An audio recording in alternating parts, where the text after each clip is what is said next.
سوال نمبر 1 ہے کہ جہنم کی گہرائی کتنی ہے؟ تو اس کا جواب ہے حدیث پاک کے مطابق اگر جہنم میں اوپر سے پتھر پھینکا جائے تو اس سے نیچے پہنچنے میں 70 سال لگتے ہیں۔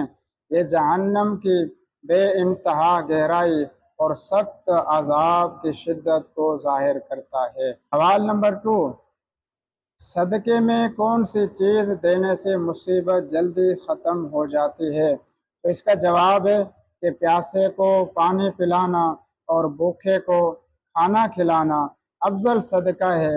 حدیث پاک کے مطابق حدیث پاک میں آتا ہے کہ صدقہ مصیبت کو ٹالتا ہے اور اللہ تعالیٰ کی مدد کا سبب بنتا ہے۔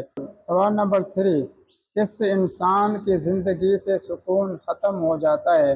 اس کا جواب ہے جو انسان اللہ تعالیٰ کے ذکر سے منہ موڑ لیتا ہے تو اس کی زندگی بے سکونی میں بدل جاتی ہے، کیونکہ دلوں کا سکون صرف اور صرف اللہ تعالیٰ کے ذکر میں ہے۔